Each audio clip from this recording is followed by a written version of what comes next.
love versus finding love. What's the difference?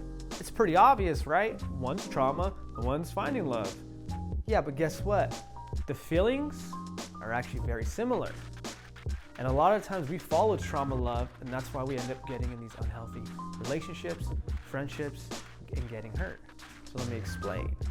Because you would think trauma and love wouldn't go together. Well, I'm going to show you why they do go together. So check this out. What is trauma love? So trauma love is this. When we were younger in our environment, we experienced something not right. Whether it be neglection, rejection, abandonment, physical abuse, emotional abuse, sexual abuse. Some of these things happen to us, and when we're younger, we confuse it because we don't know better. So we confuse those things when they're happening to us as a way of us being accepted, corrected, directed, and connected. So as we get older, we may feel different, outcasted, like something's wrong with us. And then once somebody gives us that attention, that desire, and we start to experience this thing called love, we become hooked on it because it takes us away from all our problems.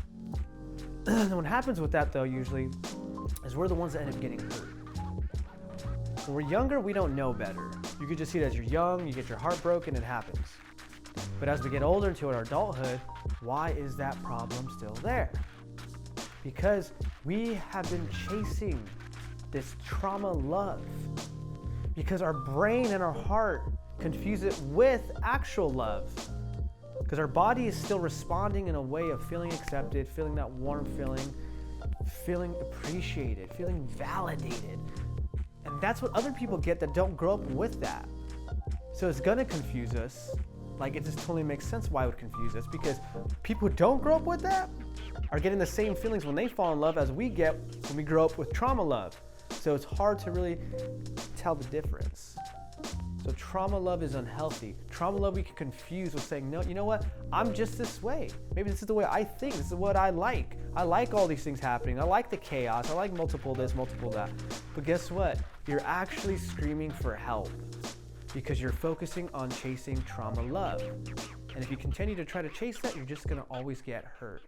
So trauma love versus finding love. Trauma love is so important for us to work through, because if you have that and you can relate to this, you're probably thinking like, wow, I never thought about it like that. That is so insane, because check this out. That feeling of getting butterflies in your stomach, I found the one, guess what? That shouldn't happen in the beginning. That is called loneliness. I feel loneliness going away. This loneliness is going away, so that's why I want to chase this.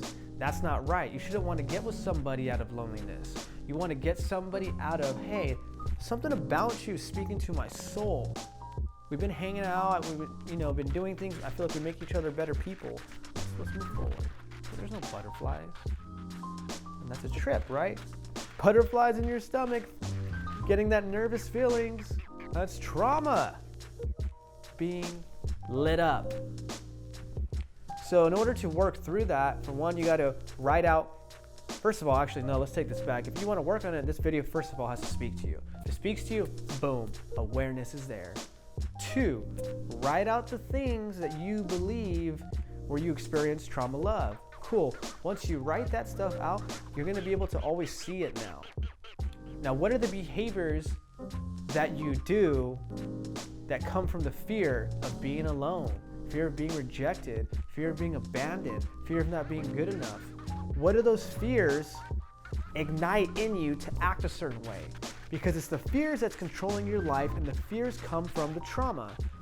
Focus on letting go of those fears. Just being aware of it is the first step to healing. Identifying it is the second step to healing. Now, looking at forgiving yourself for not knowing this is the next step to healing.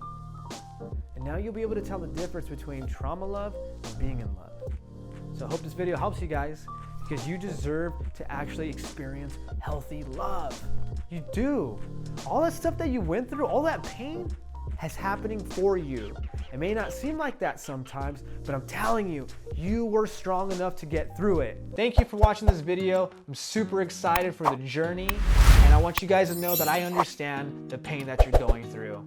I almost ended my life due to my battle with addiction, mental health, and sexual abuse. So what I want to do now is I want to be that person to give you hope. I want to be that person to give you love.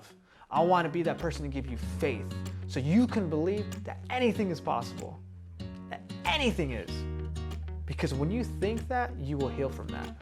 And how do you do that? By suffering joyfully and staying high on hope.